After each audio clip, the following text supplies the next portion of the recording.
supposed to be back on.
Lisa, who couldn't be here today, Robin, I don't think is here either, Julie and I, would like to thank the coaches for entrusting us to run the quarterback club.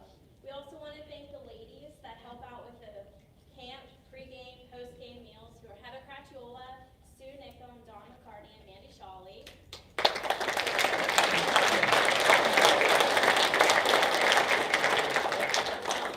And if anybody had the chance to try our soup this year in the concession stand, Julie Barbaugh and Sean Leverich really made some great soup, so I want to thank them for their culinary talent.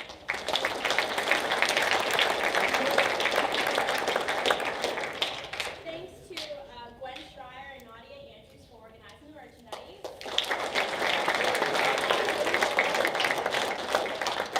Thanks to our 50-50 game ball ticket sellers, Aaron Detweiler, Rachel Swander, Jamie Folk helped us out in a pinch, so did Deanna Leverich and Stacy Leverich, so thank you.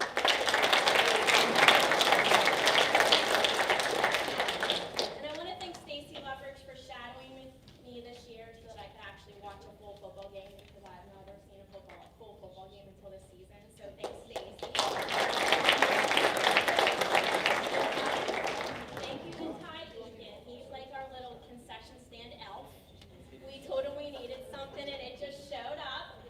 He knows how we truly feel about him, so we'll just leave it at that, but thank you, Ty. Yes, sir.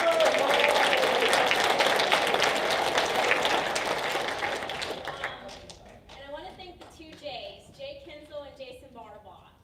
Julie and I asked a lot of you guys. We wanted an island in the concession stand, and we got an island. We wanted shelves painted. We got shelves painted. Oh, hey, we need you guys to work 50-50 or do this.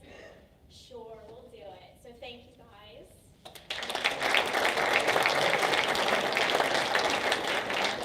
I want to thank Julie Showholder. She took some really great pictures of our seniors at the beginning of the season, and she put together a really good video for us to watch at the end.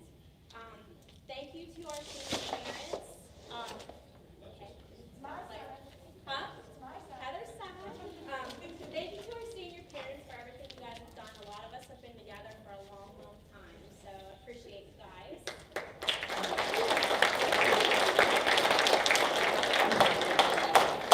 to thank you players. You guys did front receipts to a great season, and we're proud of all of you guys. So, thank you.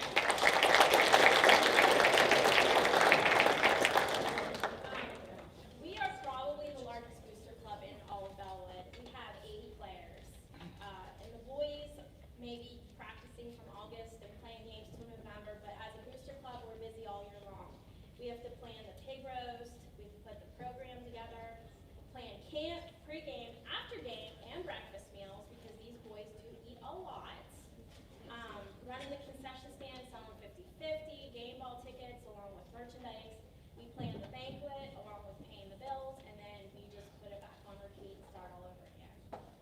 We do what we do so that these guys can go out on the field and do what they need to do, and so that we can be here today to honor them. And Lisa, like I said, Lisa's not here, but I wanted to thank her for being a great president for the last 4.5 years. This was her second time serving as president, which I don't know how we conned her into a second time, but we did it. And we are going to have a meeting in January to wrap up for the year, so if anybody wants to come, please come, or tell your 6th grade parents that are moving up, tell them all about the quarterback club. In the past, I've called Quarterback Club a village, and I still believe it is. We have been very lucky to have some great people be involved in the quarterback club, and it's truly been my honor to be a member of that village. Lisa, Robin, and Julie and I would like to say have a very special holiday season, and on a closing note, I saw a really great quote, and this is to our seniors and to their families. Don't cry because it's over, but smile because it happened. Thank you.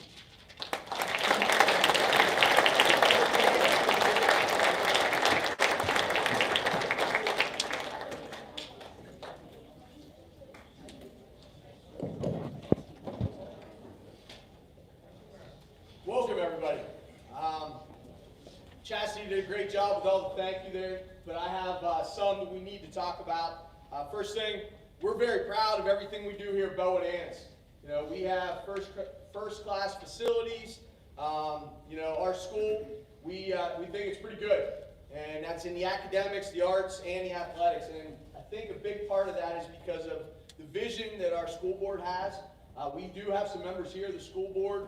We have two guys who are leaving the school board. And I want to thank Jeff Nickham and Chris McCartney for their work. It's one of those jobs that's really goes unpaid. So thank you two for all your hard work. We do have Tim Allen, who is still on the board, and we have a new person, Matt Gibbons, who's going to be on our school board. So give those school board members a round of applause, please.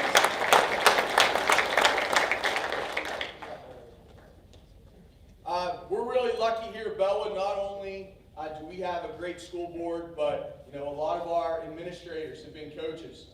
Dr. McEnroy has been a football coach. Mr. Schreier is one of our football coaches. Dr. Wagner is a former basketball coach. Mr. Stinson down in the elementary is a former basketball and track coach. So, they kind of know the importance of athletics, and they know how hard our student athletes work. And, we really appreciate all the things they do for our athletes. Coach Birch has done a great job as the athletic director. It's kind of one of those weird situations where he's my boss as AD, but I'm his boss as junior high football coach. So we have a good working relationship, and it's always nice to be able to talk to him about things that are going on. And it's important when you have that good relationship. It's amazing how many schools that I've talked to their coaches, and they say they don't get along with their administration, or their school board doesn't support them. I actually talked to a guy who actually left the school and said he was going to get more support at another school from the administration and all the people that are part of that. We don't have that problem here at Bellwood. We are very, very lucky. Last night, whenever I was thinking about the speech, I saw Ben Roethlisberger talk one time, and he talked about it. He was at the Blair County Sports Hall of Fame, and he had some advice from his college coach on how his college coach had passed away.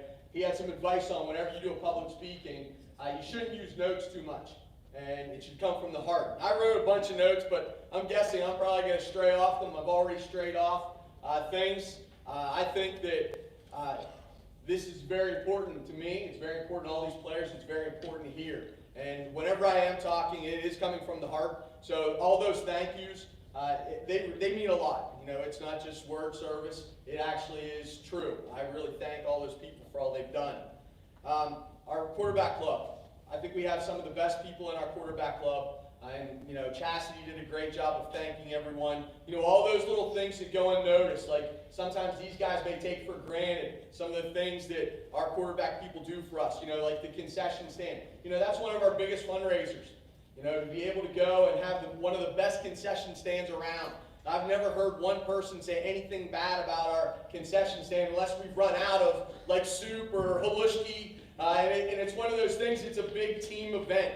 All of the people in here play a role in that. Chastity and Lisa and Julie, they've been an officer since I took over as head coach 4 years ago. And I still remember getting a card for them congratulating me about the job and looking forward to working with us. And, it really means a lot that they are such an important part of our program. They do so much. And Lisa, like Chastity said, she's done 2 terms. Chastity has been the treasurer for 6 years. That's one of those jobs. That's probably one of the most important jobs there is because we bring in a lot of money and we spend a lot of money on your children. So I really want to thank especially Lisa and Chastity since they'll be leaving our quarterback club. So let's give Lisa and Chastity one more big round of applause.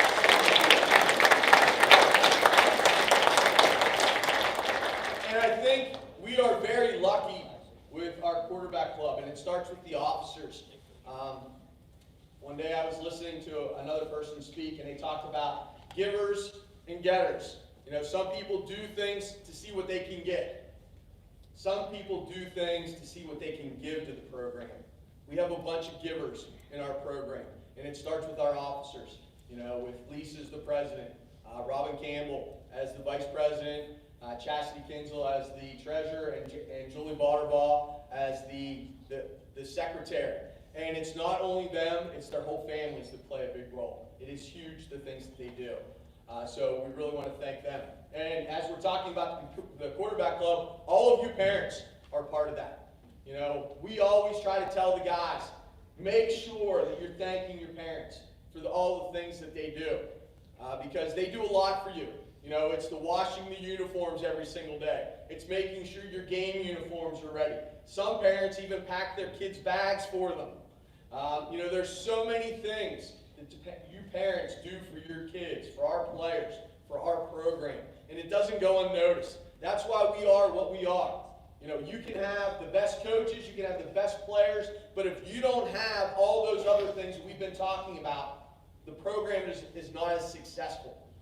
So I really want to thank you parents for supporting us. You know, you think about whenever you go to one of our games, whether it be junior high, JV, or varsity, the people who have the most fans in the stands are the Bellwood people. And it's because we have such a proud program, and you take so much pride in what we do and how your student athletes are playing. So, so thank you for all your hard work. Players, let's give your parents a standing ovation.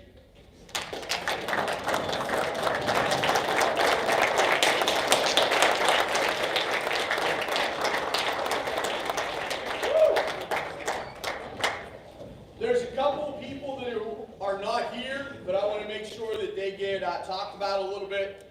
Bill and Mary Ann Siegel have been a part of the BELLWOOD-ANTIS football, the BELLWOOD-ANTIS community forever. They are like everyone's grandparents. And I'm sure everyone has heard Mary Ann has been sick. She has cancer. She is doing everything that she can to fight that. Bill is in great spirits. Stopped by a lot yesterday. And they're talkers. So whenever you're there for like 2 hours. And it's always a great conversation with Bill and Mary Ann. And we've talked about it as a football team about keeping them in their prayers because the power of prayer is so important. Mary Ann had she was getting terrible results from tests. And, you know, through the treatments and everyone started praying for her, her scores got so much better. And, you know, they do a lot of things for our whole school community. The picture plaques that were out there, they get those for the kids because they're like their grandkids. Last night, they were talking about, they only had one child, but I told them, you have had so many children here at our school. And you think back even to, I see Mary Geisling there when her sons played. They were always front and center watching every single sporting event that Bellwood has. So they're just huge supporters. So please keep them in your thoughts, especially at this time of year. Our extended family continues. You know, whenever I got this job, it kind of blossomed into my family ends up doing a lot. My mom and my sister did our senior meal that we had before senior night. So I want to thank them for what they did for that. Today we had Tim's American Cafe. Best wings in Altoona. Let's give our chef John Lovett a shout out there.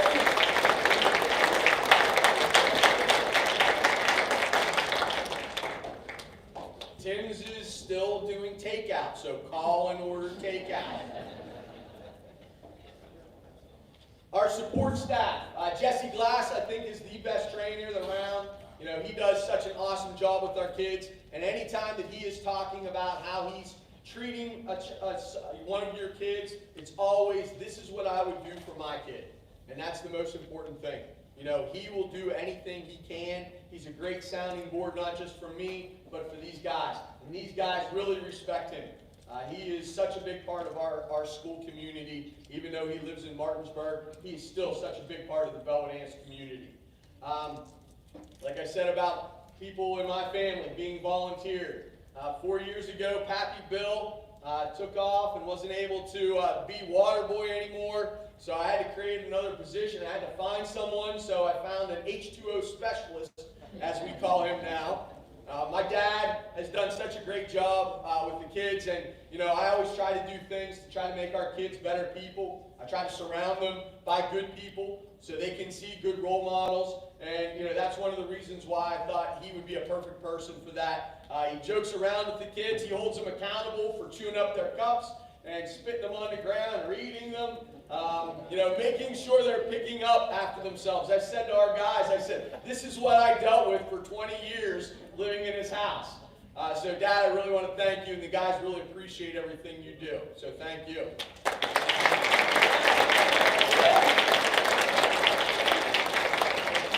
Our coaches, our coaching staff, we have some new people on our staff this year. We brought a couple guys on. We brought Mr. Sean Hallahan on, who's been doing some things here at school.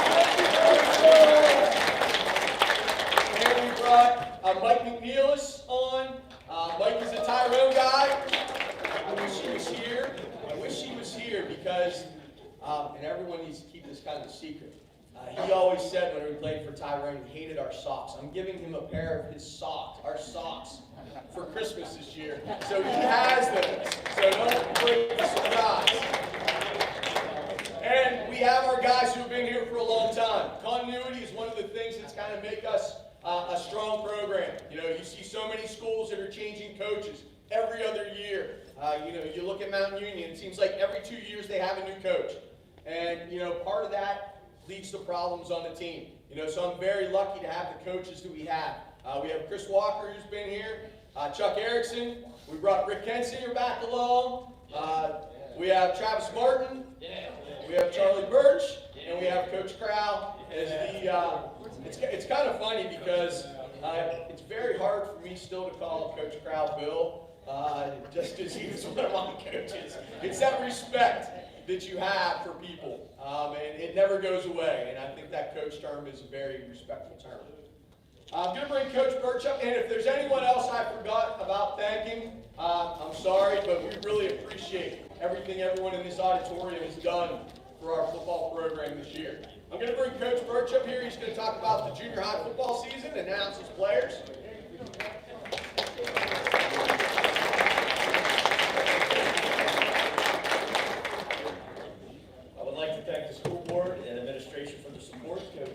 For his guidance and support, my assistant coaches, cheerleaders and advisors, players, parents, and community. A little overview. We entered the 2021 season with high expectations and hopes, as we always do. We wanted to avenge our only loss to Tyrone and win the ICC in back-to-back seasons. And things went our way. If things went our way, maybe bank that undefeated season. We love it when a plan falls together. It was a phenomenal season. 9-0 seasons are always something to be proud of and a great foundation for the future. Some other points on the actual season. We started out with a solid 32-12 win over a talented Tyrone team. We were highly motivated after the loss last year and showed up to prove a point. The next week we had an easy win over Mo Valley, 38-8, but it was a concern going into the game. We had 2 starters missing with illness, but we never skipped a beat and looked solid. We did as expected with Northern Bedford and Everett and got the wins and set up a surprise showdown with Glendale, undefeated Glendale at the point. The final score, 42-8, might have looked easy, but we overcame some adversity that day with an injury early in the game and a bad punt snap that put the ball on our 10, but we responded the next play with a fumble recovery and got the momentum back. After that, we made some big plays and chipped away to get the win with some huge mistakes Glendale made at the end to make it look easy. The next week was a big and dangerous Kerwinsville team that showed up, but we took care of business, 40-0. Unique about that game is we recovered 3 onside kicks and kept the ball away from them, so they didn't have much of a chance to put any points on the board. The next week we had an easy win over West Branch, and that set up another big game with 1 loss Mount Union. In Mount Union, they played us tough early. Maybe had the best team that we played all year, but we wore them down and got a 38-14 win. And the very next week we played Juniata Valley, 50-6 victory to cap off a 9-0 undefeated season. So mission accomplished, and we won back-to-back ICC championships. And it really feels great to accomplish the goals we had set. To the 8th grade, you worked hard to make sure there was no letdown and keep BA traditions as strong as ever. You were highly motivated to beat Tyrone and go undefeated. Now the real work begins as you start your voyage into varsity. Hit the weight room, pay attention to your coaches, attend all the passing leagues, and dedicate yourself to the program like those before you, and great things will happen. To the 7th grade, we want to work as hard as possible, starting in late February to win the ICC. If possible, go undefeated next season. Talent is certainly here, and the process will begin very soon. And we are excited to get that underway and hopefully have another amazing season. Now I would like to introduce you to the coaches and the players. Coach Travis Martin, quarterbacks, defensive backs.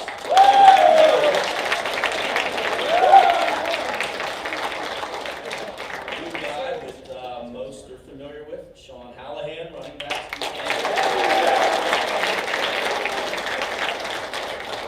I have a new coach, Mike McNeilis, but he had to work today. And also missing today, very popular, Brad Snyder. Snyder. He's a great addition to the staff. These guys are invaluable to me in the program with all that they do. Coach Martin is pushing 20 years with me in the program. Coach Snyder has 3 years in, but he was involved with BELLWOOD football for many, many years. Coach Hallahan and Coach McNeilis were late hires this summer, but quickly made a positive impact on the program. And I look forward to working with them for years to come. Everyone plays a critical role in the in-season and off-season routines that are integral to our success, and there's no way I could do without them. They're dedicated and committed to this program, and it's part of their identity, being Blue Devils. Now I would like to introduce the team, so will all 7th graders come up on the stage, please? All 7th graders. 7th graders.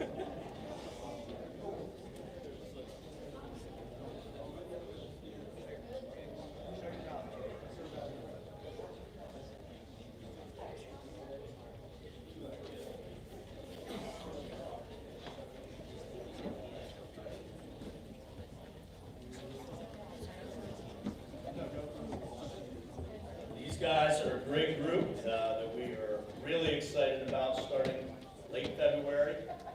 They got a lot of skill, hoping that the kids are here for the linemen, but I'm challenging them to get bigger and stronger. We are looking forward to a phenomenal season next year. First up, this is numerical order. Curtis Shedlock, number 8. Hayes is number 12 this year. Hostler is number 14. Number 16. Raylan Parker, number 24. Chase Plummer, number 26. Alex McCartney, number 34. Jackson Morgan, number 44. Sean McFarland, number 60. Number 72. Christian Smithmeyer with number 73. Brady McConnell is number 80. Jeff Wade is number 81. Ethan Shawley, number 83. Mason Nagel, number 84. Keegan Shanafelt, number 85. Number 86.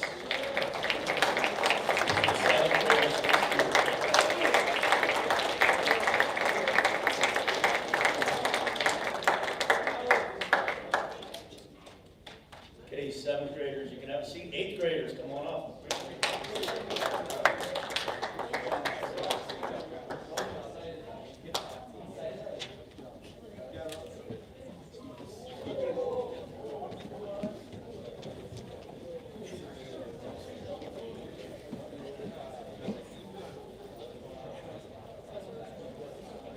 Was a fantastic group, obviously, with a 9-0 season. There's a lot of them. The future looks very bright for this crew. Notable. We had a really good line this year, and a challenge to keep improving and getting better. And some of these guys hopefully are going to make an impact very quickly on the varsity level. Some of the guys are missing, I believe, due to quarantine, but number 7, Camden Swagger, is our quarterback. Brady Hostler with number 22, he was our split end this year. Colin Gibbons was number 30, he was our quarterback. Number 52, Ethan Pappy, one of our guards. Number 50, Braden Detweiler,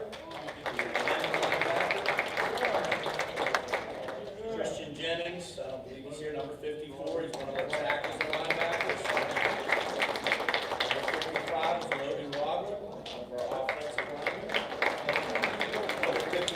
Quinn Pope, who's our center. Number 62, Colin Burrows, who's a tackler. Number 65, Gage Carpenter, who's a tackle. Number 66, Cooper Lovich, one of our guards. Number 75 is Logan Ridgway, he was a tackle. Number 77 is Bryce Eckenrod. His brother, number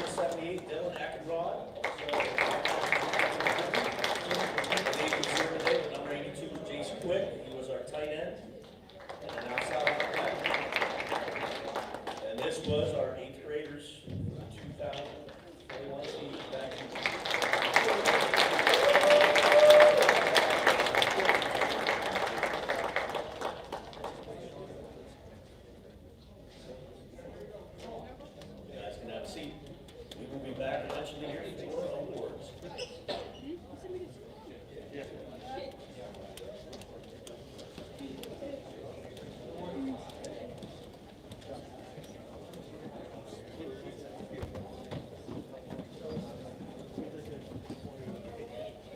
So as the junior high guys are having a seat, I want to congratulate you on such a great season.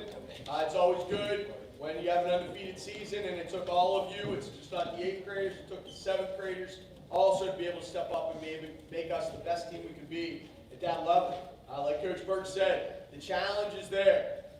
Your best years should not be 7th and 8th grade. It should be as you get older and you move up through the program. So continue to work hard, and we're looking forward to you 8th graders moving up into the varsity level, and your 7th graders taking on more of a leadership role on the junior high team.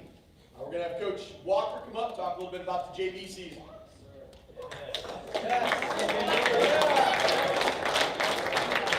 Neither Coach Burch nor I are Steelers fans, so we don't care that Roethlisberger says we shouldn't use notes. We read ours. The 2021 JV season was a challenging yet successful and rewarding season. We battled through some injuries the first few weeks of the season. Started off with a tough loss at Tyrone. 2 weeks later, lost a close one at Northern Bedford. We had chances to win both those games, but unfortunately, a few mistakes were too much to overcome.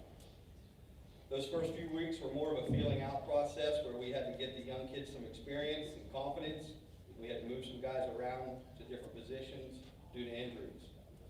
Once all that happened, we got on a roll, winning our last 6 games to finish with a 7-2 record. During that closing stretch, we had big wins over Richland and 4A schools, Du Bois and Juniata. As usual, we will be expecting big things from our younger kids over the next few years. With a dedicated off-season of hard work, we should continue to see more improvement in varsity contributions from this year's JV players. I'd also like to take a moment to congratulate our seniors and wish you the best of luck with all your future endeavors. It's been a pleasure coaching all of you the last 4 years. Thank you for all your hard work and dedication. You will be missed, and we hope that you'll continue to come back and visit us. Like I told you after the last game, life comes at you fast. It's hard to believe your 4 years of varsity football have come and gone already. We hope that you take with you some wonderful memories, life lessons, and pride in having worn the blue and gold. Once a Blue Devil, always a Blue Devil.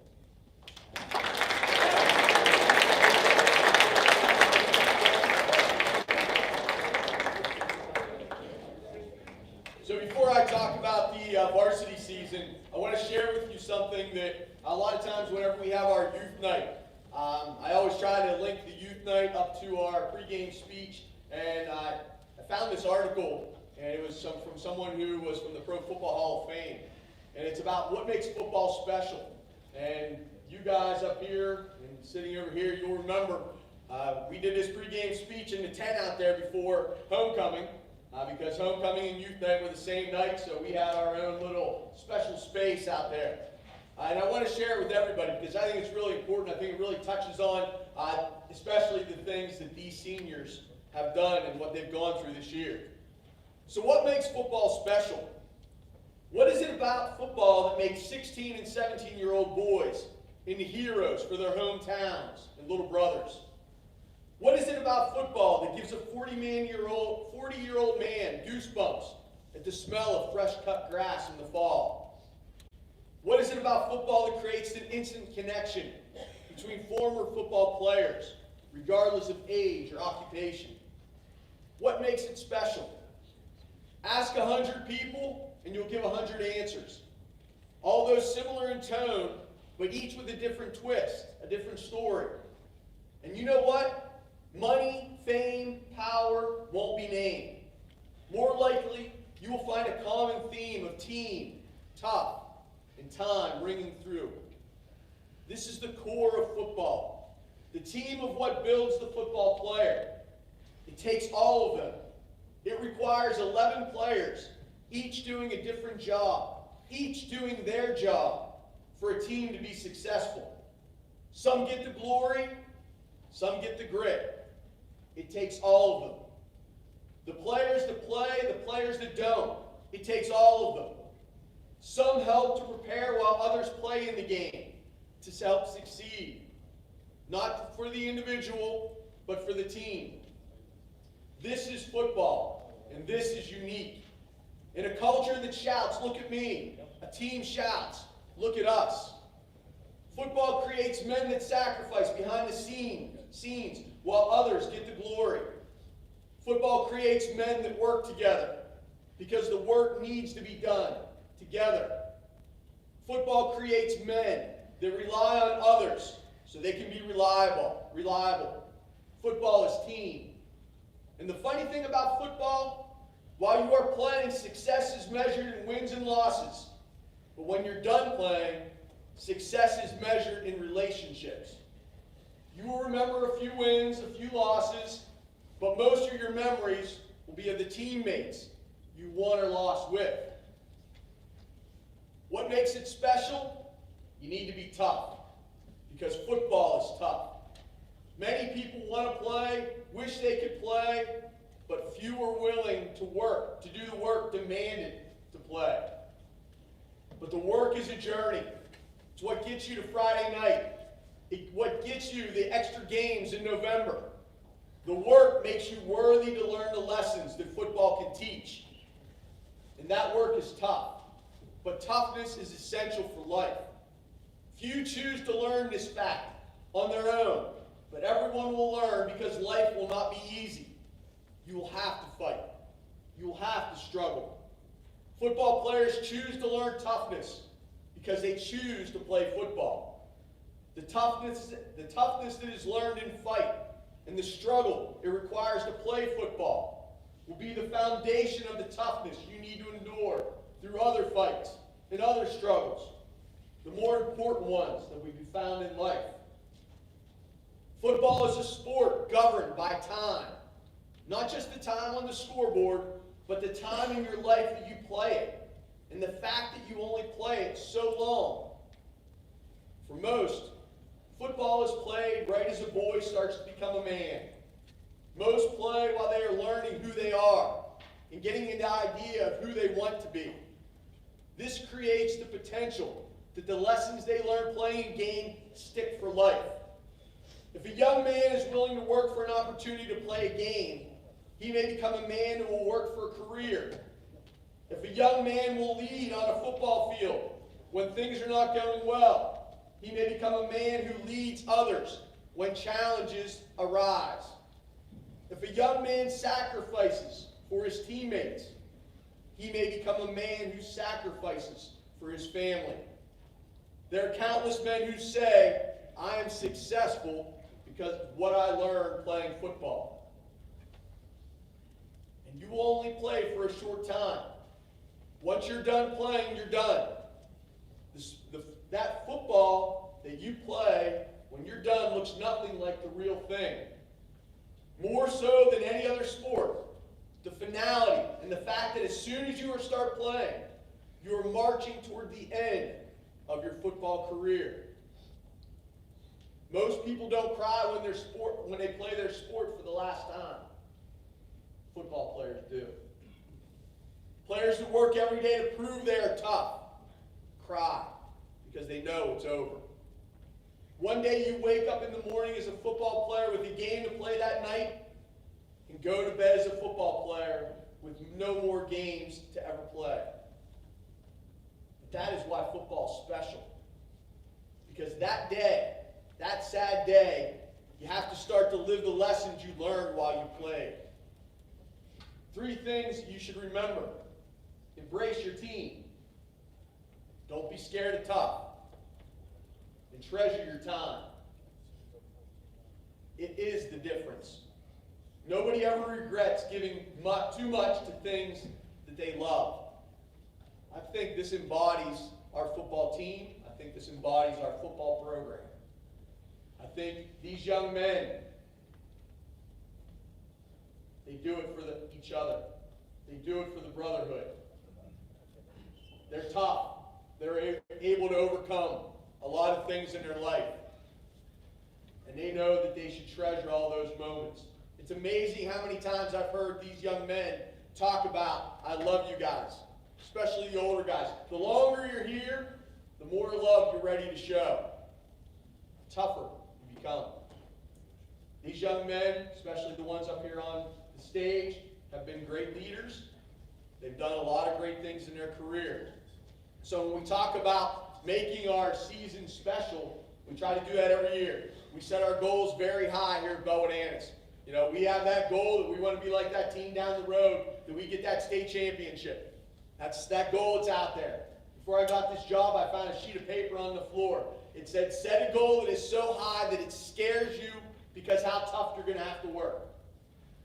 That's our goal. We want to be that team. We want to be that team that played Friday afternoon and is having a big pep rally celebration after we're done. That's our goal every season. This is what they set. We had a 10-2 record this year. And when you set goals really high, it hurts when you fail. There's only 6 teams that won their last football game that are state champions. But the effort, all the memories that they made throughout the course of the year, just some highlights. We won the backyard brawl for the 3rd year in a row. We talk about becoming a total citizen. We have over half of our team made the honor roll the first marking period. Whenever the PFN, the PA Football News comes out with their academic team, I'm pretty sure that almost every single Bellwood football player will be on that list because of the dedication they have not only to their sport, but their education. They're classy. Every referee, every other coach talks about how classy our players are. We raise money to fight breast cancer. Out of their own pocket. $5, that's a gallon of gas. That's a lot of money. They went to the youth in red, and you would not believe everything I've heard from all those elementary teachers. They love every second that our kids go down there, whether it's helping in the cafeteria or going and reading. I was outside for gym when one of our players was down there reading, and I'm going to talk about it because he's not here. Big Cat here. He was down there, and whenever he was a freshman, Big Cat hardly said anything. Whenever I look down there his senior year and he's down there reading the 2nd graders, he's outside chasing kids around the flagpole. He's down in a 3-point stance. He's got kids on his back. The teacher said, the principal emailed me and said, who is number 74? He needs to be in elementary education. This is a kid who did not talk much when he was a 9th grader. How much he's grown.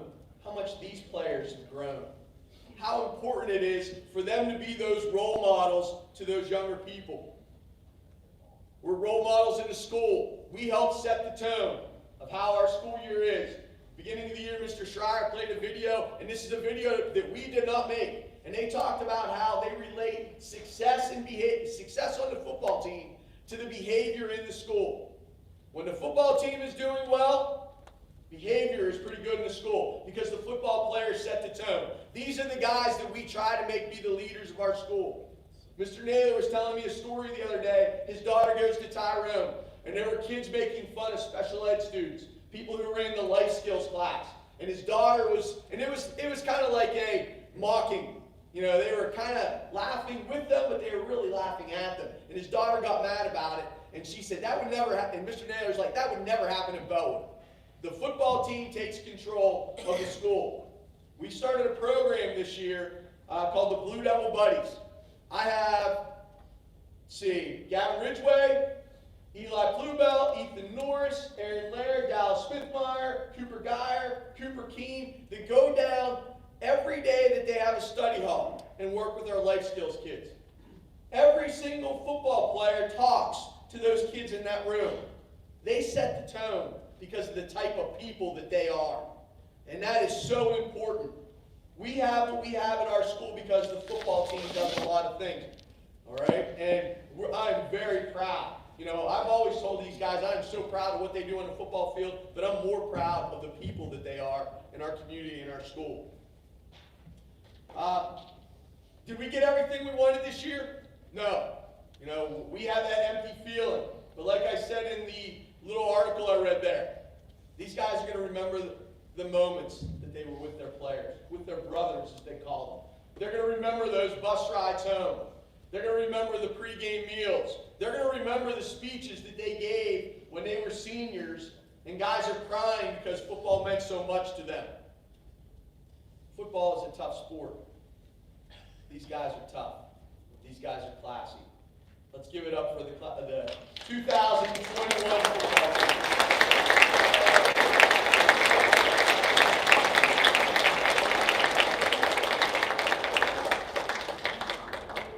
We are all very proud of everything you've accomplished both on and off the football field.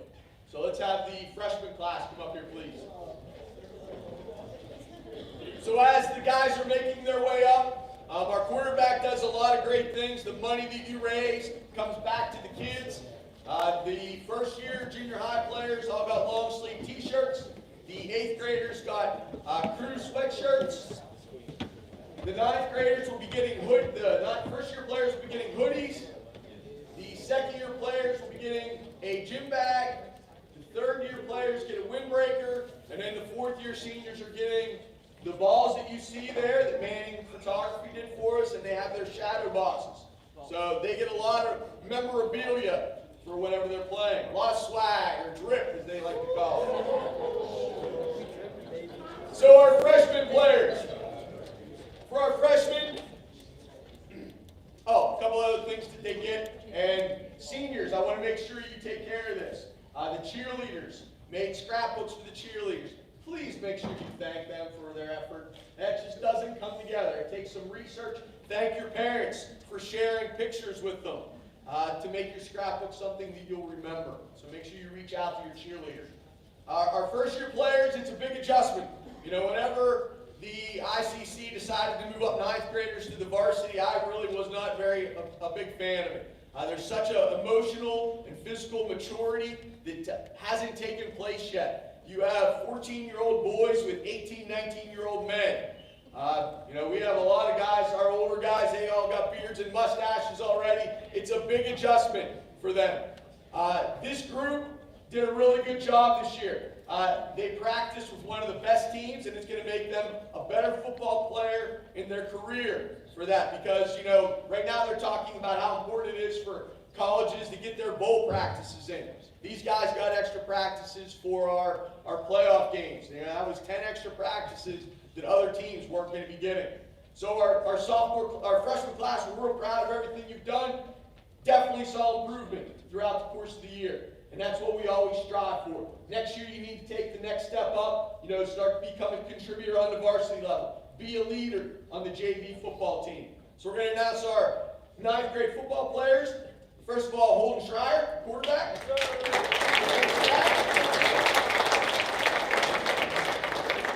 David Pellegrin. Halfback receiver, defensive back. Tanner Swagger is not able to be here. Griffin Kyle. Halfback, defensive back, tailback. Dakota Coral. Yes, sir. Outside linebacker. Jacob Cracchiola. Guard, defensive line. Jack Grassmeyer. Offensive tackle, defensive tackle. Hunter Kyle was not able to make it today. Hunter actually had both of his grandparents pass away this week, so please keep him in your prayers. And Hunter, if you're watching, we're all here for you, buddy. Our next first-year player, Ethan Sharp. Offensive line, defensive line. Nate Brannon.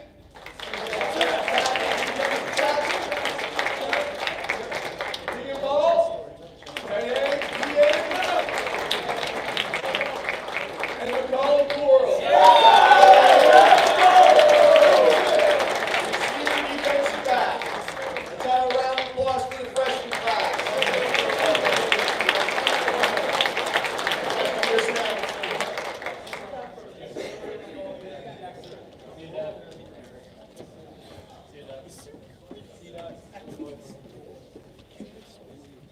Sophomores, once they kind of find their seats, you guys can make your way up.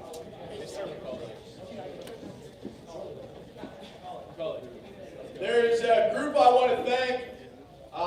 Usually we have something here for them tonight at the banquet, but the screen printing was not very good. It was screwed up, so we're going to get that taken care of. Is our sideline helpers. Our junior high players that kind of come and help out on Friday nights. Colin Gibbons. Colin, stand up for us. Good, Christian Jennings and Alex McCarthy. Give those guys a round of applause.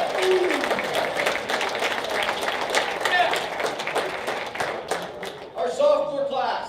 A common theme you're going to hear me talk about is improvement year to year. This class definitely improved from where they were as a freshman. They're more comfortable in the things that we are doing. They worked hard in the off season to get better. You saw some of them step out on the field on Friday nights, maybe on special teams, or having to fill in when we had injuries. And I thought they had a great year. And there's plenty of potential there for them to keep growing. As you can see, it's kind of a small number class, but the quality of the class is very high. They've done a really good job their first 2 years, and we're looking for 2 more really good years with them. So our sophomore class, first we'll start off with Josh Dorman. He's unable to be here. Jordan Hescox.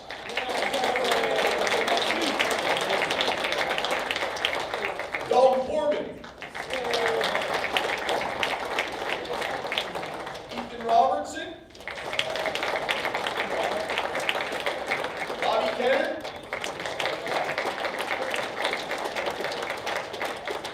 Spencer Dunkelberger's not able to be here. He's skiing in Colorado right now. Jaden Barbaugh.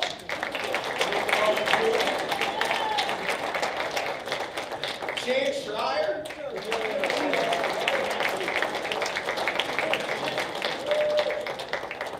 And we got a new member of the group this year, Brady Gutshaw.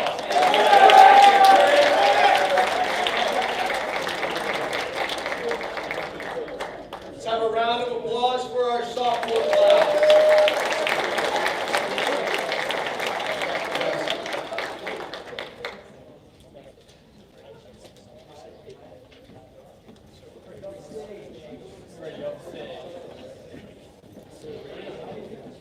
The journey starts as a 14-year-old, coming to those January liftings as an 8th grader, and it continues up where you're becoming that guy that's playing a lot on Friday nights, stepping into big roles, playing leadership roles, being a guy that we're counting on to make big things happen.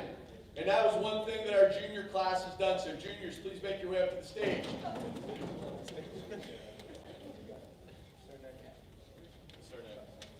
This group has a lot of leaders on the team. They have a lot of very good football players on the team and hard workers. They've contributed a lot to the things that we've done in the past couple years here at Bellwood. They are a very good group of young men, just like every other group is. Next year, they are the ones that have to step up. They're the ones that have to make those memories for those Friday nights. And as you can see, we're hopefully they are going to be able to keep continuing that Bellwood tradition next year. So our junior class, Gavin Ridgeway.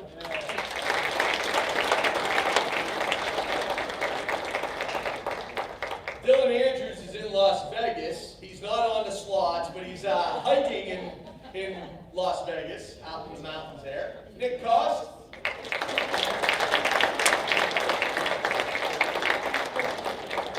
Ethan Norris.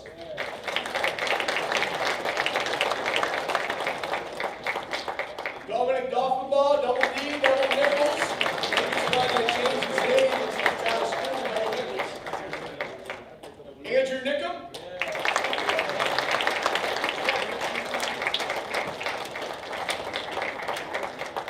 Peter Arona.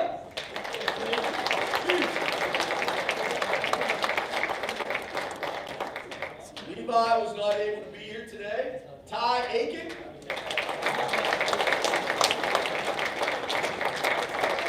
Chastity was talking about his dad, not Ty, up here. Eli Bluebell.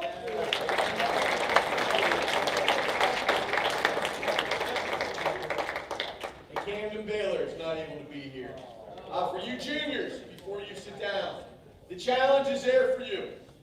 You need to step up. You have to take the place of these guys sitting behind you. You have to make things smooth because your behavior, your conduct, your attitude, your effort sets the tone for our football year. Because when the coaches aren't around, you guys are the ones who have to be the person being the right voice for others, making sure that things are going well in the locker room, making sure that guys are playing their hardest in practice, not getting out of work. See how much you can give to the program, not what you can get. And I think you're all givers. So we're looking for big things for you in your future. So let's give it up for the junior class.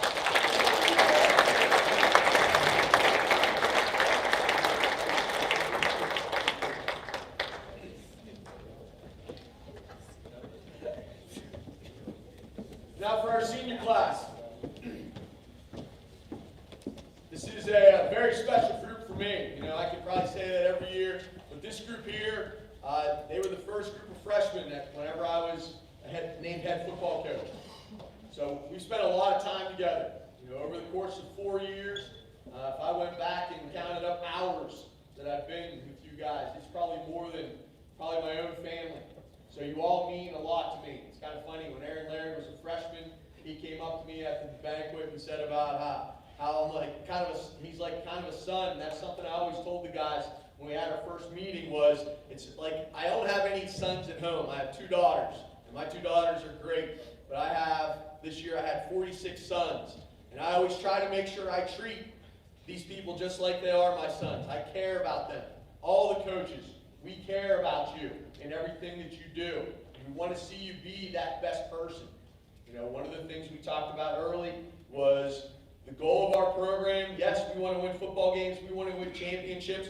But we want to develop good husbands, good workers, good community leaders, and good fathers. That is our goal. And I think this group of seniors has that ability. Because, like I said, football is only for so long. We're not going to make millions and millions of dollars. These guys make so many more better decisions than what those guys that make millions do. They are special people. They are going to be awesome at whatever they decide to do in their life because of everything that they've gone through. They've been able to overcome disappointment. They've been able to overcome injury. You can see we got guys in boots still. We got guys in cast still. You know, and we have a couple seniors that are not here, and we feel that they're not here. Like I said, you've made every day enjoyable. You know, they always talk about whenever you look for a job, you want to have a job that you love going to every single day. I love going to football practice every single day. I know there's times where it's hot, there's times where it's cold, it's rainy, it's wet, but I love going to football practice every day to spend time with you. And all of these guys back here are the same way. You mean a lot to all of us. You've done so many good things, not only as players, but as people. You've made our school climate the way it is this year because you are stepping up and doing the right thing. And like I said, you are going to be successful. So our senior class, we'll start off with number 7, Zach Bellegreen.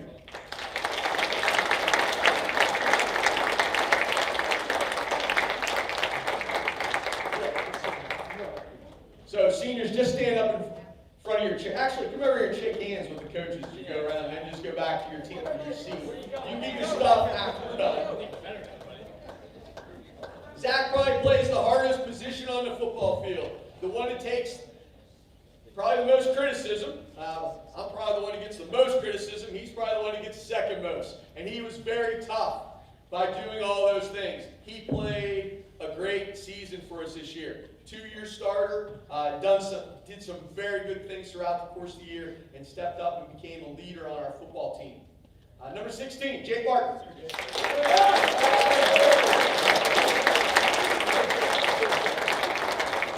Jake's favorite part of practice, Skelly.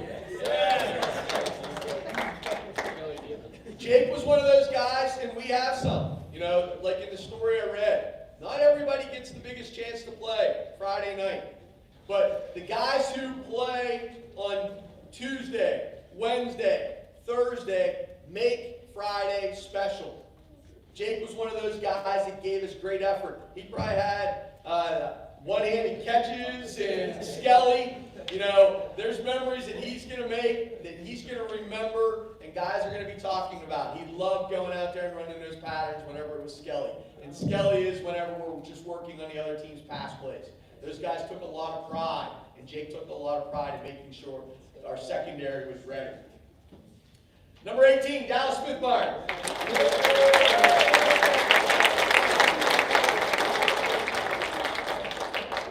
4 years ago when I got the job, I'm doing paperwork, going through physical papers, and I noticed on Dallas's physical paper that he was a little bit older than the average 8th grader.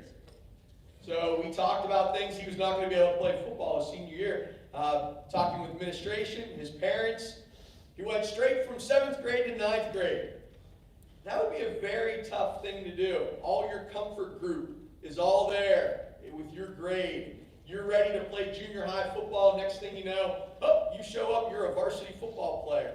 Not only did he accept the challenge physically and socially, academically, he still doesn't have very good penmanship, but academically, he did an awesome job. Someone who has really grown through the program. Another one of those guys that maybe didn't get all the time that he wanted on Friday night, but there was never one time that he complained about anything and always gave us a great effort no matter what he was doing. Those are the people that make football successful. All those people who don't get the glory Friday nights, and Dallas is one of those guys that helped make our season special.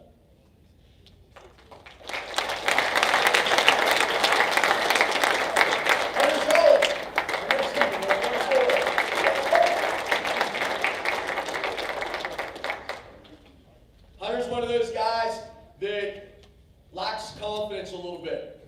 I think last spring, I think the confidence started to show up. He had one heck of a track season. And going through the things that he was going through at home, and we're so glad his dad's here with us. Lots of prayers help bring his dad back around. He's healthy. Being able to walk to the games and do all those other things, probably out hunting. He went through a lot last year and developed as a person, was able to overcome things. And this year he had a great football season for us, both offensively and defensively. And again, he's going to be one of those guys that's going to be a success. We're hoping Stevens Trade School, waiting for that announcement, and then he gets accepted, that he's going to continue maybe football and track at the next level, which would be awesome. Hunter Shaw. Our next senior, Colin Gibbons. Yeah!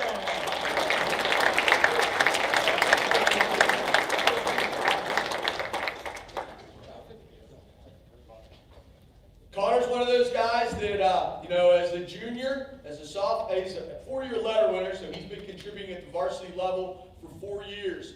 As a junior, he had to step in a lot of times. Even as a sophomore, he stepped in and had some really good games at the tailback spot. Kind of waited his turn. When he finally got his turn, he had an awesome senior season. Leading rusher in the Altoona-Muir area with 1,400 yards. I think he ran better as the year went on. And you can see that with his 2 games that he had over 200 yards. Had a great senior year, and hopefully gets that boot off and gets his chance to contribute to the basketball team. Connor Gibbons.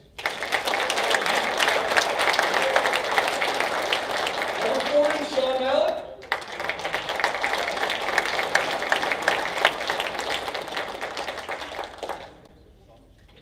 Sean has been a contributor for a couple years in the defensive backfield. Last year moved into some split end spot. Started his career as like a tailback halfback. Moved him over to split end, and it's been a great thing for him. He's made some big catches. He was like our quarterback out there in the secondary. He was probably one of our best defensive backs that we had back in the secondary, and he is a very intelligent young man that is going to do a lot of great things in his future. Sean Mount.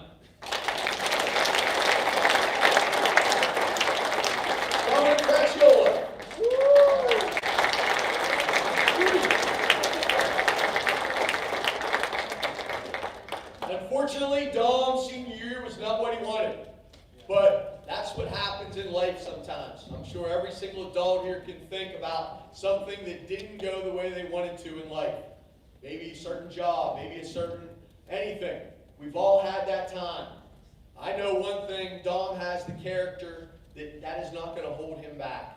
He has jumped on every opportunity he can to make himself the best teammate on our team this year, and I know his future is very bright because the things that he's had to overcome, and that's going to make him stronger in his everyday life as an adult. Dominic Cracchiola.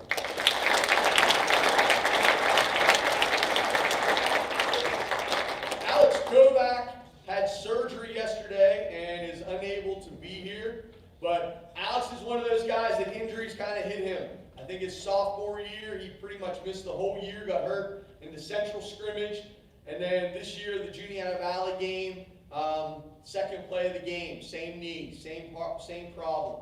He had it fixed on Friday, wasn't feeling too good. We were hoping he was going to make it today, but Alex is one of those guys that made a lot of plays throughout the course of the year, and he is going to be missed on our team, and he's a great person, just like the rest of these guys. Alex Kovac, let's give him a shout.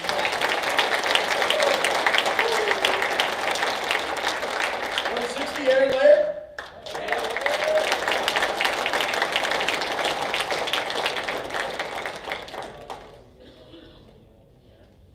Coach Hayes' retirement at the park on Community Picnic Day. I'm talking to this kid, I didn't even know who he was, in the pavilion, and he's asking about football. And I said, did you ever play? No, not really, but I wrestled. Coach Hayes saw me wrestle, said I should be a football player. Next thing you know, he's got his ads in, he's got his physical papers in, and he's a football player.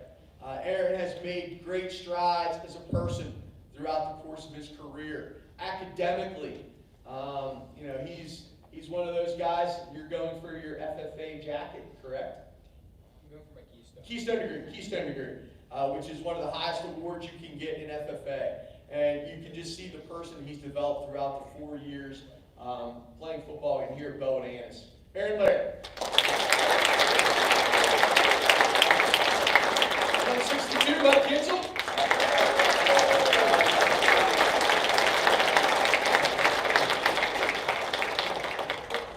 Mike is one of those guys who did everything that he could to be the best player he could be.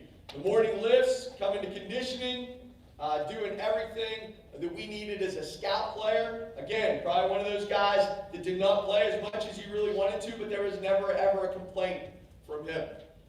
I've seen him grow as a person from the time he was in 9th grade to senior year. Another one of those guys who didn't talk very much. Now there's lots of talking going on with Mike.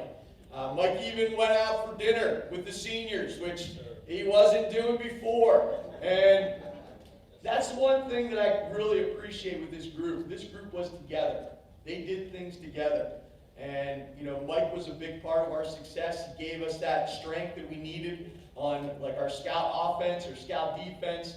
Never complained about having to play as many plays as he did. And he's a guy on our football team. I think I've seen him grow as a person, and he is going to be very successful. He's going to Penn College. I think he's one of the few guys who has his mind made up on what he's doing. So congratulations to Mike on that. Let's give Mike a round of applause.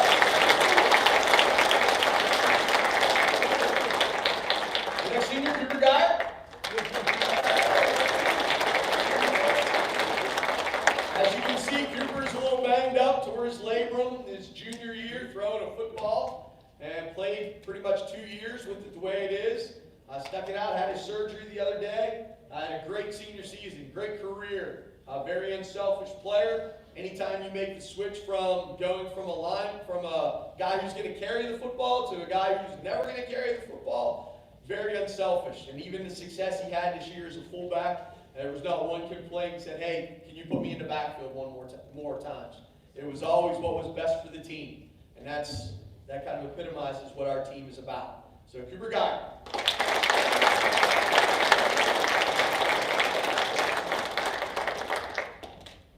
Number 74, Nate Big Cat Jennings. Put that over there so everybody can see it. Good idea. Nate, like I said earlier, he was that guy that really didn't say much. You had to ask him 20 questions to get 5 words out of him. Even talking to his parents, he was the same way. And I've seen him grow every single year. His journey, you could see the improvement. You could see the confidence and the ability And really, how much have I really talked about football ability? I'm talking more about these people, these young men, as the people they are, not just the football players. Not only did he grow as a person, he was growing as a football player. And the more confidence that he got, the more effort he put. And we saw down there at the elementary school, going around, and he was there. He was the best guy down there. And I'm so proud of the growth that he had throughout his career as a football player here. Nate, hope you get off that quarantine pretty quickly. Let's give Nate a round of applause.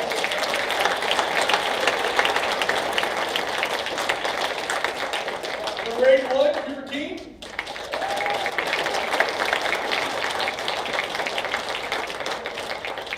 Cooper is a very hard worker. I can still remember his freshman year watching film. We do pursuit drills all the time at practice. And there was one game that he was in towards the end of the game. He was on he was the backside, outside linebacker, and his job was to make sure no one cut back, and he was over the top. So he had to run the furthest. I can still remember watching the film and seeing him chase a guy down about 60 yards, tackle him at the 5-yard line by taking the proper pursuit angle. He was a guy who, as a player, he listened to everything the coaches would tell him to do and tried to be the best he could be. The work ethic, unquestionable, and he's another one of those guys that do so many good things here at our school. Let's give it up for Cooper King.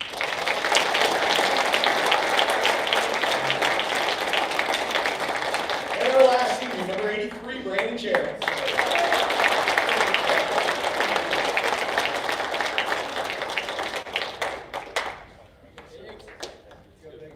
Quarantine was not good to Brandon. He's on a trampoline, gets hurt during quarantine, misses almost his whole junior season. He made up for it this year. Brandon is one of the most coachable kids you can get. He's a kid who is always in the right spot. No matter if it's offense or defense, he's very steady. He does, like I said, he does all the little things the way you want him to do. And that's what made him a good football player. He was able to handle those things. Classic bigs, exactly. Lunchbox. He brought his lunchbox and was just prepared to work to do whatever we needed him to do as a football player. Let's give it up for Brannon Cherry.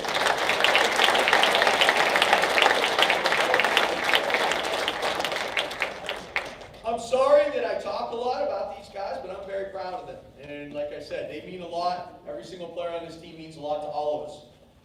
Now we're going to move into the awards part of our program. And this is probably the worst part. I mean, because no matter what, there's always someone that's going to be a little upset or disappointed in what they got or what they didn't get. It'd be better if we did no awards, because I could say about each one of these players that they're the most improved, that they give 100%, that they've got better from year to year. But it's one of those things that our society kind of values. So we have some awards for the junior high level. The coaches will be giving those out, and then we'll go into the varsity awards. And the thing you want to remember about these, I think I read something one time, the trophies are going to tarnish, but the memories are never going to fade. And that is something to remember. The memories you make don't mean as much as what the awards are. The memories mean more than the awards, sorry. Here's Coach Birch. Before we get to the awards, I'd like to congratulate the seniors on a fine season. A lot of great football with a win over Tyrone, making it to the District 6 AA semifinals again. You were the first of the 8th grade teams that started in 2017 with all the 9th graders being moved up. So most of you didn't know you. You played youth in 7th, and then you were with me for 1 year, and here you are, seniors, finishing up. We did have an amazing year that season to get us off to a great start under this new format. A lot of great players. I wish you the best of luck in the future, and don't be strangers to the program. I'm also glad not every group is as silly and goofy as you guys were in 2017, but I did appreciate your sense of humor and awesome football play. Now for the awards, starting with Lineman of the Year, Defensive Player of the Year, and Offensive Player of the Year. We tell the players to vote for 3 players that best represent our team on the game field and at practice, keeping in mind leadership abilities, not just statistics. This season, it ended up with 4 young men with an overwhelming amount of votes, so we split the Lineman of the Year award. So, first up, Coach Hallahan giving the Lineman of the Year award, then Coach Martin for defense, and then I will be back for Offensive Player of the Year. First, I just want to say thank you to Coach Loveridge and Coach Birch for giving me the opportunity to coach these great young men this year. And Coach McNeilis couldn't be here, so he typed up a little something for this award winner. And this young man was always the first in line for drills. He was always looking for ways to improve, and he was very open to being coached. He could dominate a game from the line, but if he had one play he felt he didn't do well on, that's the play that would motivate him to do better on the next one. And on a line that dominated every team, every game, his play stood out. And even though he wasn't able to score a touchdown, he was instrumental in our team scoring 370 points. So for Lineman of the Year, the award goes to Logan Ridgway.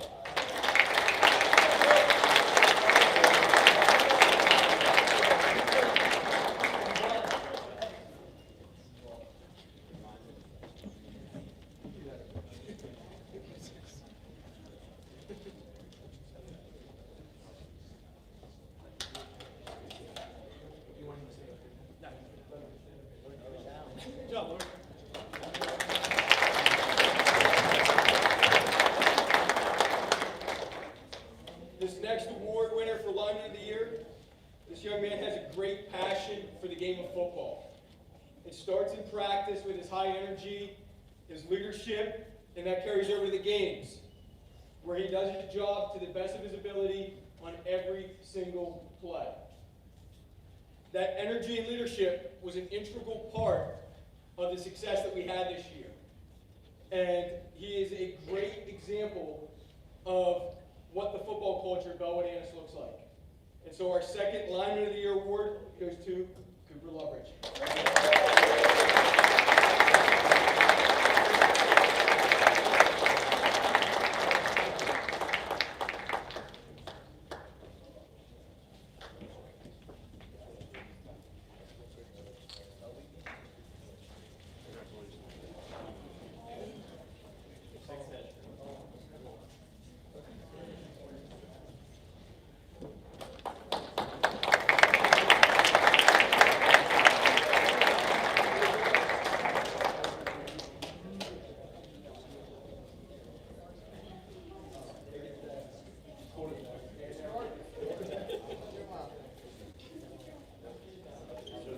This year was my first year being defensive coordinator. Even though I've been coaching here since I was, 18 years old, I think, puts you in a new position. And sometimes you're unsure. I'm always, thinking, you need your players to back you up. I think you need your players to educate you. You rely on them so much, especially early in your career, but also, throughout it as well. This player, Defensive Player of the Year, I think, was a coach in the field. He was the epitome of a linebacker this year. Our starting defense only gave up 2 touchdowns in 9 games, which is something that's pretty remarkable. I never had to worry about where he was going to be. Even though he might not play linebacker in varsity, I know that he's going to make an early contribution. If you're looking for somebody to model yourself after in practice, it's this player. He's always going 100%, always has, his game reps in practice. Sometimes he goes, we have to, pump the brakes with him and tell him to do that. But I'm glad of the growth that he's made over this year. It's unfortunate he couldn't be here because he's quarantined, but the Defensive Player of the Year is Chug Jennings.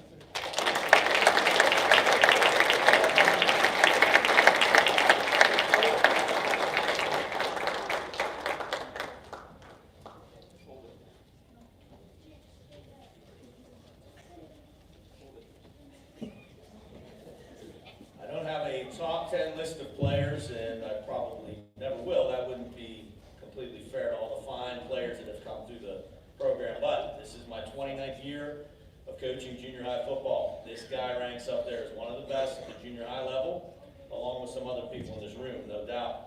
But this offensive award winner put on quite a show this year with 18 touchdowns, and he even missed the game, and generally caused the opponent's headaches on both sides of the ball. On defense, he was a great tackler, led the team in interceptions. On offense, he was rarely ever tackled on first contact and often avoided first contact with a shifty cutback swerve move that the team struggled with containing all season. He was a threat every time he touched the ball, and he had games in which he averaged over 15 yards a carry. It became an issue of trying not to run up the score in the second half. If he received the punt or kickoff, he might take it to the house at any time. He was fun to watch, and I'm looking forward to his varsity career. The 2021 Offensive Player of the Year is Colin Gibbons.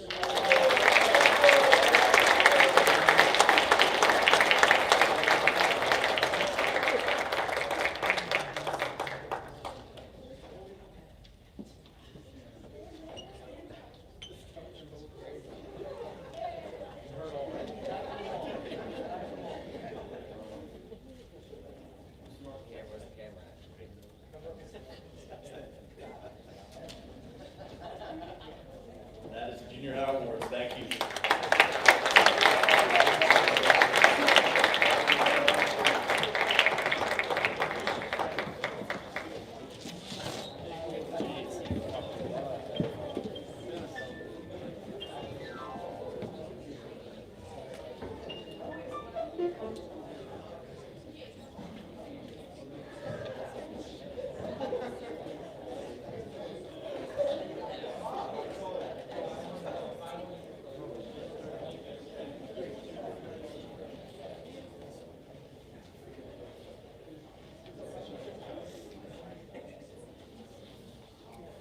It's time for the varsity awards. The first award given tonight is going to be the most improved player. This year's winner made a commitment to himself and the rest of the team that he was going to be the best player he could this season. He did this with hard work, lifting weights and conditioning during the offseason. He came into camp much stronger and in great shape, ready and eager to get better. He seems to truly enjoy the game of football. He worked very hard at each practice, learning the plays, alignments, and techniques that would help make him a better team and our team have success. His hard work paid off for him. He was a two-way starter for us at the offensive guard position and the inside linebacker position. He did a very good job at both. As coaches, we can only wish to have a whole team of players with the work habits, desire, and willingness to get better that he has demonstrated. This year's most improved player, Ethan Norris.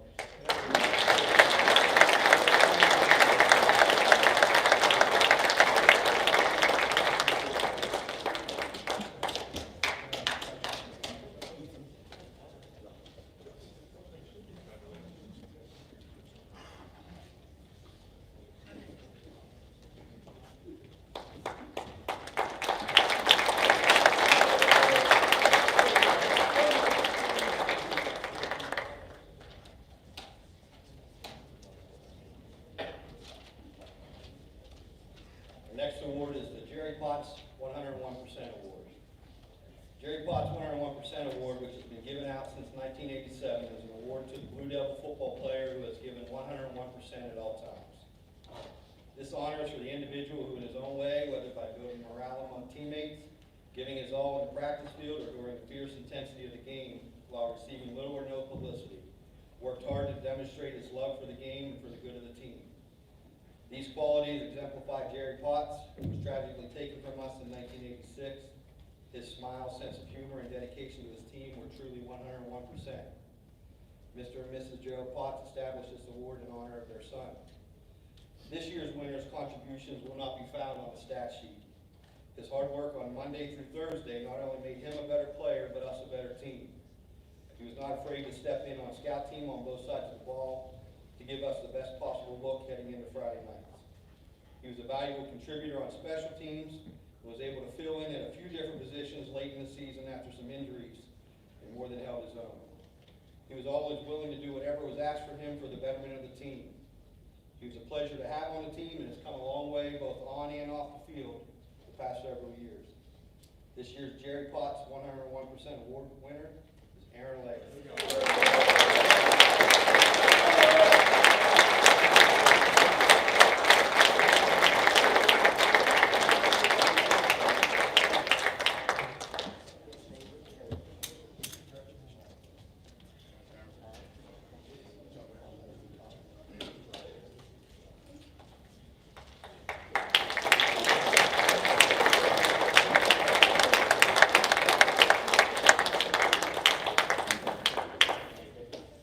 Good afternoon. The RSM Believes Scholarship, this award established in 2006, is given to the student athlete who best exemplifies what Coach Randy Miller stood for: faith, family, friends, and football. It is given to the senior going on to higher education who most consistently demonstrates the attributes of commitment, dedication, respect, sacrifice, selflessness, striving for excellence, and above all, perseverance to overcome adversity. First off, I'd like to thank Coach Levers for giving me the privilege of handing out this award. I know how much this award means to him, and that's why he usually presents it.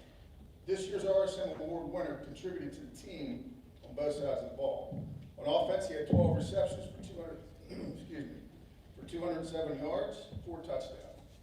On defense, he had 24 tackles, which 21 of them were solo, and 1 interception. Off the field, he is heavily involved in the FFA program in school.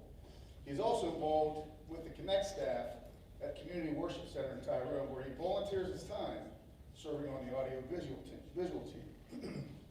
He plans on attending trade school, majoring in carpentry. This young man has had a lot of adversity over the past 12 months. In January of this past year, his dad was involved in a welding accident at work that permanently damaged his lungs. Days later, he was diagnosed with COVID. Throughout the 75 plus days, his dad was in the hospital, most of which the family was not allowed to see him.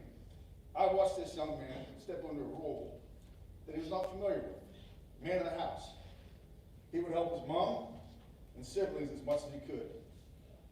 All the while, going to school, having a successful track season, still participating in off-season lifting.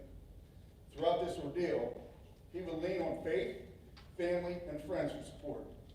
I can tell you this, there wasn't anything better than senior night, watching him, his mom, and his dad walk across that field. I know I'm very proud of him. This year's RSM Award winner, Hunter Shaw.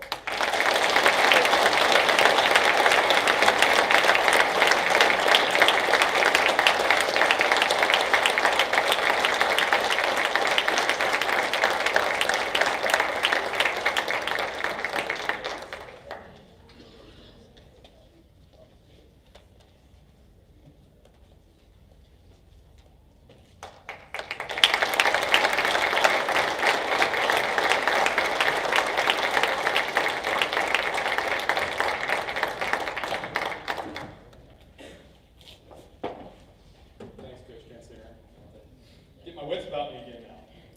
I'm proud to present the 2021 Martin Scholar Athlete Award. It's been my pleasure to work with this student athlete since he was in 9th grade. To be considered for this award, we look at the following requirements: high achievement in a rigorous academic program, success on the field, and leadership. High achievement has always been the expectation and the norm for this honors student. His current academic status is a 102 weighted average. He ranks in the top 10% of the senior class and is enrolled in several rigorous courses offered here at the school through college and high school program. His score on the SAT is among the highest in his class as well. This young man's contributions to the football program have increased each year since he joined us as a freshman. As a sophomore, he contributed on JV, and he honed his skills as a scout team player and a special teams contributor. His junior season saw several contributions on special team, as well as a part-time starter on offense and starter on defense. During his senior season, our award winner was a key starter on offense and defense. Offensively, from his receiver position, he caught 26 passes for 463 yards, which is an average of 17.8 yards per catch, and 7 touchdowns. Defensively, he contributed 31 tackles, 2 interceptions from his safety position. Although academics and statistics make for a worthy candidate, this young man is a leader as well. He's involved in his school community. He is a triathlete excelling in football, basketball, and track and field. He holds leadership positions in multiple extracurricular activities at our school, as he's a member of Renaissance Club, National Honor Society, and FCA. I'm pleased to present the 2021 Martin Scholar Athlete Award to Sean Mallon.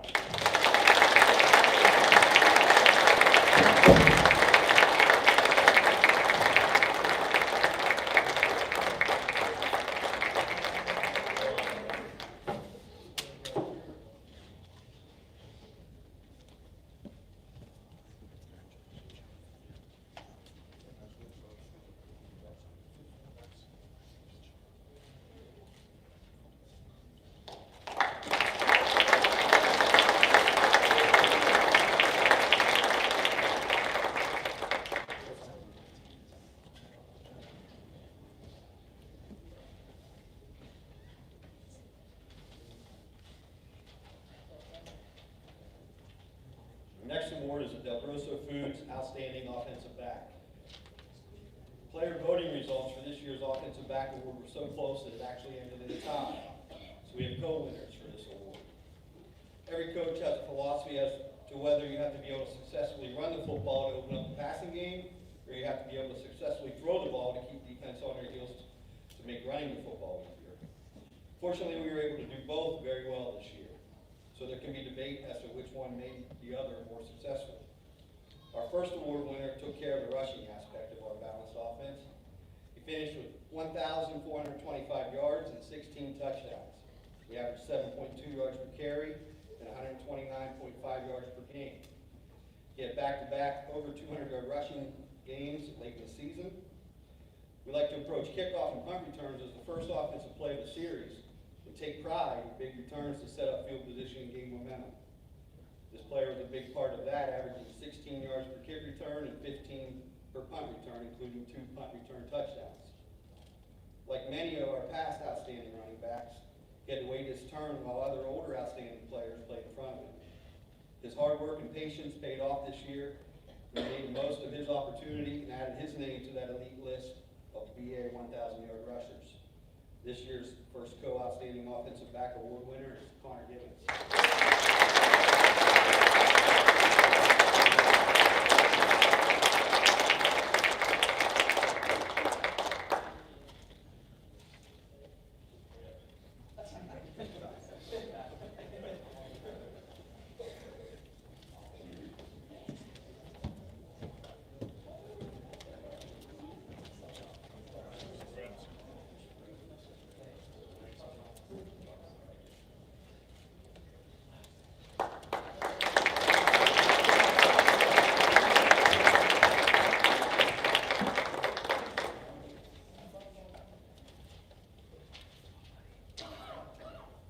Recipient of this award was a returning starter this year at quarterback. He had a solid junior year and gained some valuable experience leading into his senior year. I think the last game of his junior year left a sour taste in his mouth, and he worked hard in the offseason and came back with a vengeance this year. Got off to a great start with a 228-yard, 3-touchdown performance against Tyrone in the backyard brawl.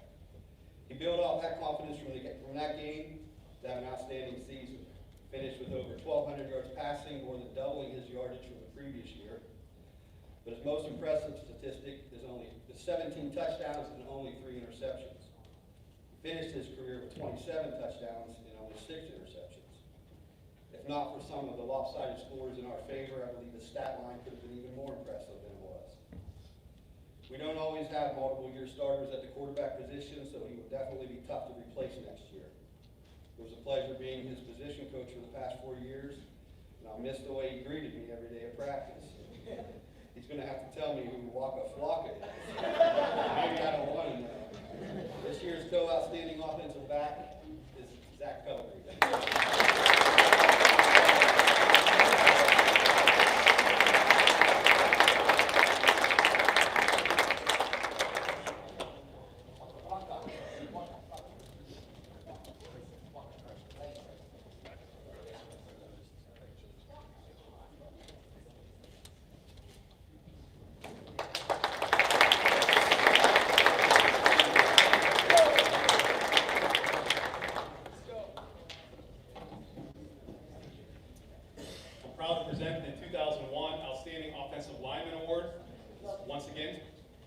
It's been my pleasure to work with this young man for the last 4 seasons.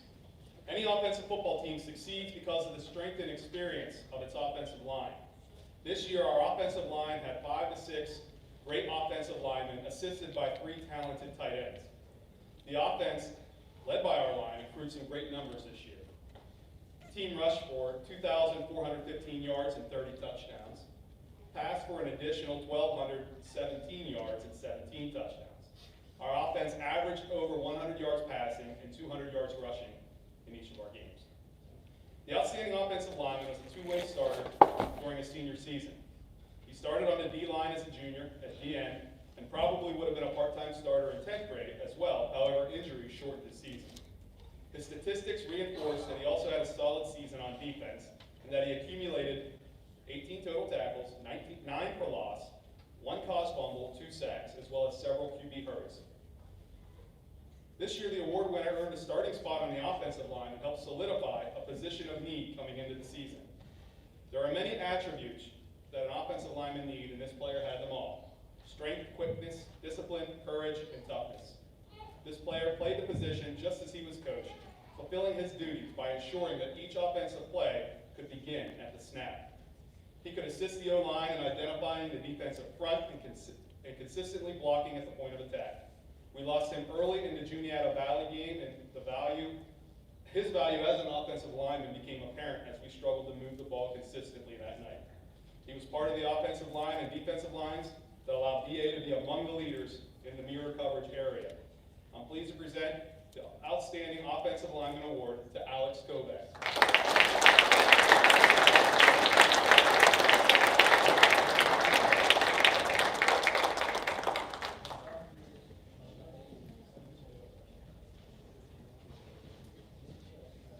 The next award is the Outstanding Defensive Back.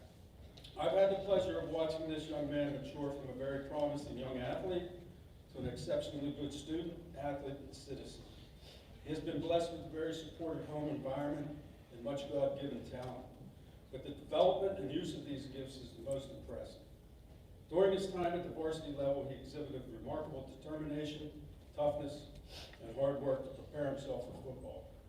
As a result, not only did he become one of our better players, but also a role model and a leader of our team. He gives you 100% on every play and is a fierce competitor on the field. This past season, he was one of our leading tacklers with over 70. He had 3 interceptions. He was also selected to the ICC All-Star team. Finally, and most importantly, he's a quality person. With all his accomplishments, he's humble, polite, respectful to both authority and his peers. Because of all these positive qualities, he is quite popular and respected in our school by both students and staff. This year's Defensive Back Award winner, Brannon Biggs Cherry.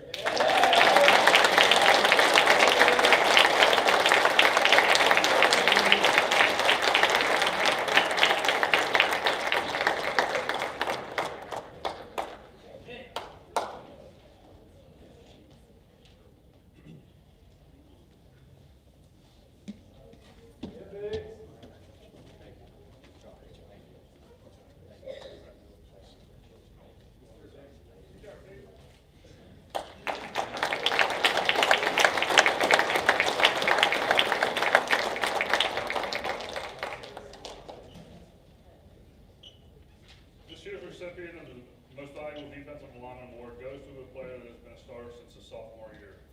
This player was one of our most valuable linemen on both sides of the ball, and very rarely came off the field whether we were on O or D. He was a pleasure to coach, and made my job a lot easier this year, with this being my first year coaching the offensive and defensive tackles since Coach Boyer's retirement. He is a quiet, but very knowledgeable player that came out each and every week, did his job, and did it very well. He was a 3-year starter at offensive tackle, a 2020 Out to the Mirror, first team offensive tackle, and first team ICC offensive tackle this year. On defense this year, he recorded 25 tackles, 6 for loss, 2 sacks. He is being recruited by D2 and D3 schools. This year's Most Valuable Defensive Lineman Award goes to Nate Big Cat Jennings.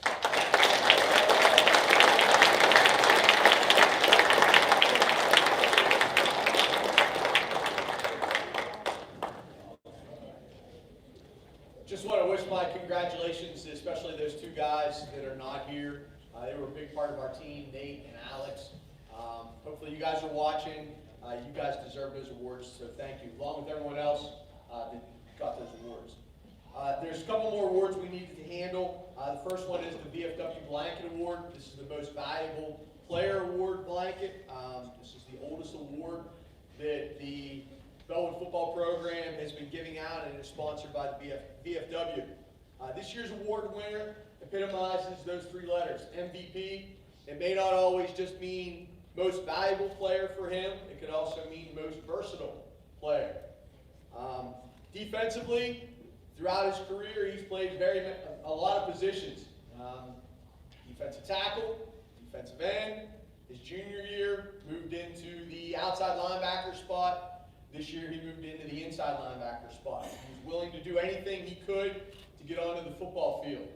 And that meant changing positions, even on the offensive side. Started his career off as a fullback. Going into his sophomore year, he was the fourth string fullback, and we had three seniors who were fullback, two seniors and a junior who were ahead of him. Called him in the office and said, "What do you think about moving to guard?" And he said, "Coach, I'll do whatever the team needs." So we moved him to guard, changed his number. It was a great move for him. He was a standout guard as a junior, sophomore, junior, and then his senior year. We switched his positions again. We started doing some personnel groupings, and we needed a fullback, so we moved him back to fullback. And like I said earlier, there was not one time that he ever asked about, "Hey, get me the ball more." You know, in today's world of me, there was not one time that he asked. Actually, on this team, there's never been one person who's ever done that. On the defensive side, he was able to read, fill holes, cover passes. He made big plays, whether it be when he's a sophomore intercepting a option pitch and running it. We still think that it was a number 60 that caught him. But it was an outstanding play. Or even this year, picking up a fumble and running it back for a touchdown. On the offensive side, his agility, his strength, his power was able to allow him to become a devastating blocker. This year, he was first team ICC on both sides of the football. As an offensive lineman and as a linebacker, all the coaches in the league recognized that he was probably one of the best linemen in the league, maybe one of the best players in the league. At fullback, he was like I said, a powerful blocker. His lead blocks, his kick-out blocks were things that were highlights, which a lot of times you don't see that with linemen or fullbacks. He paved the way for help our running backs be able to have the success that they did. As a runner, he was very powerful. He was agile. I think some people are still timing some of those spin moves that he had. But he had a great season on both sides of the football. And not only was he such a good player on the field, he's a great person off the field. He has a great personality. He's respectful. Teachers talk about him in a positive way. Other coaches talk about him in a positive way. His commitment to our football team is great. And this year's Blanket Award winner, Cooper Geyer.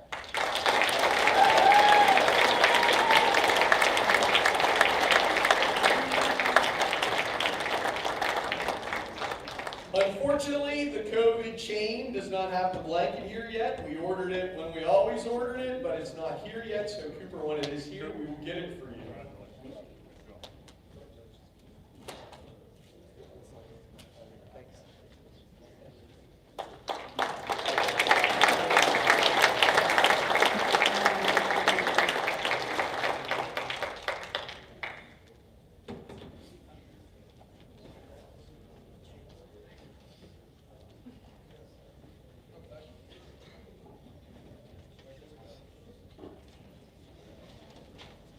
Our last award is a Pregame Award.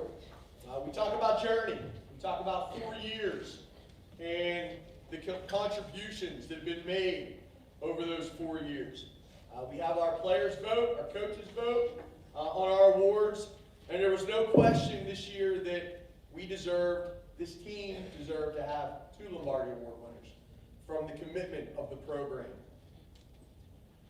So, on the field, our first winner has been a big part of our football team for 4 years. Had his first start at West Branch as a freshman.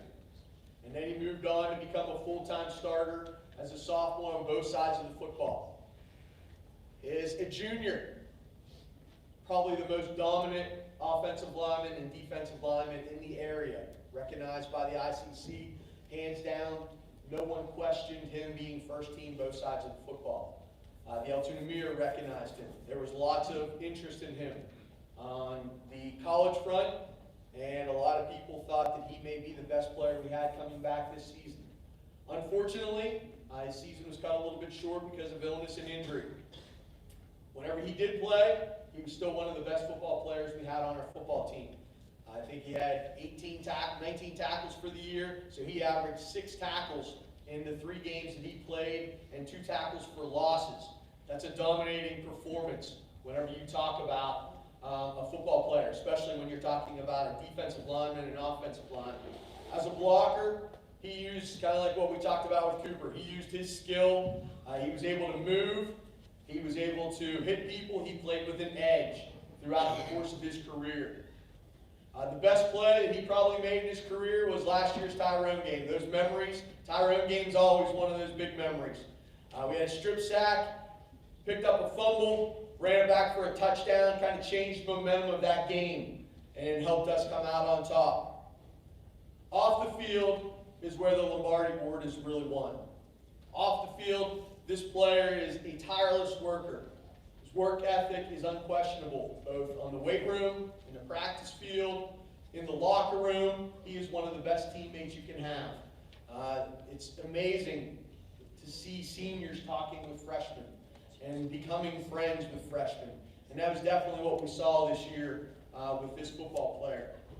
He was a teammate everyone respected and got along with. He embraced our team building processes that we've talked about throughout the course of my career as head coach. Even when he was hurt, he was still trying to do everything he could for this team. This team meant more to him than anything else.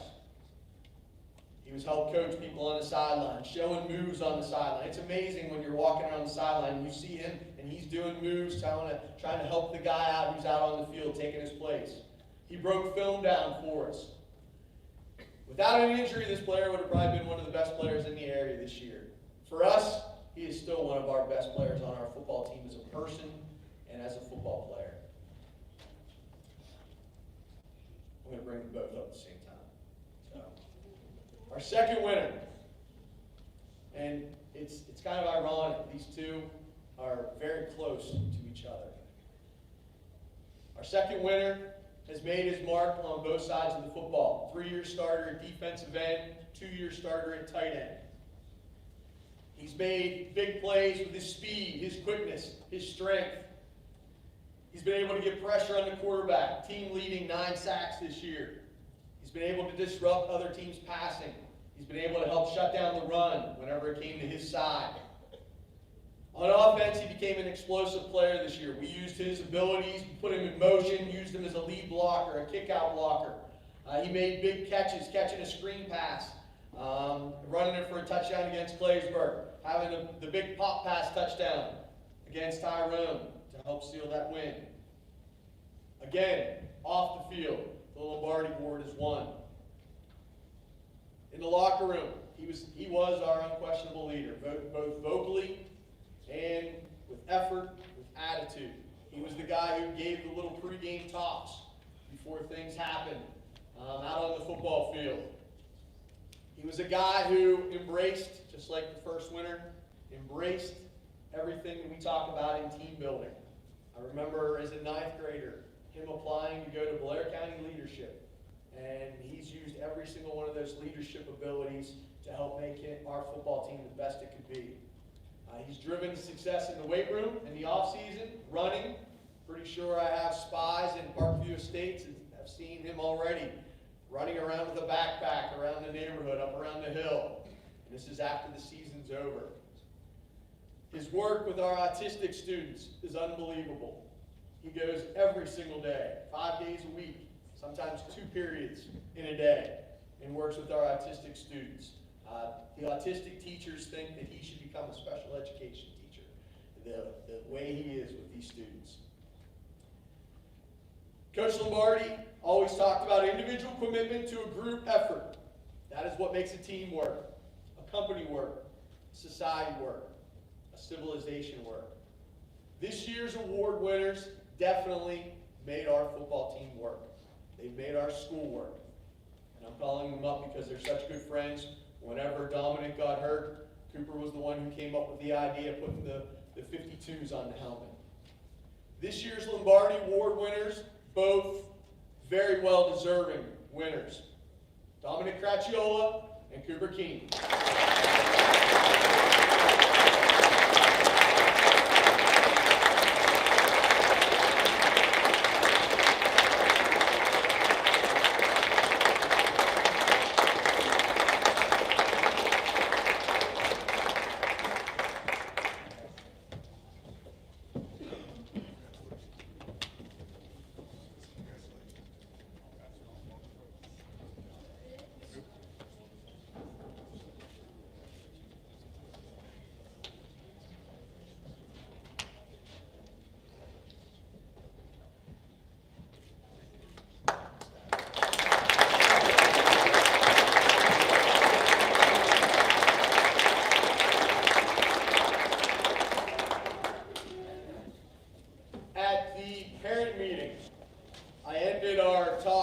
Talking about the Hall of Fame and Troy Polamalu's speech. And I've plugged the word Bellwood and Blue Devils in. To be a Blue Devil is to consider others before you consider yourself. To protect your brother, even from himself. To give support at your own expense. And when wearing the blue and gold suit of armor, make sure no one desecrates it. No one disrespects it. Most importantly, we ourselves don't dishonor it. The only approval any Blue Devil should seek is to earn the approval from legends who have donned the blue and gold. And if you've earned their respect, they'll say, you could have played with us. What I truly appreciate about the Blue Devil way is that at its core, it's the success of a family, a culture based on the essential virtues any person respects and honors: humility, passion, resilience, service, and legacy. I think the 2021 football program, whenever I say football program, I include everyone in this room, should be very proud to be a Blue Devil. Let's give the 21 team a big hand.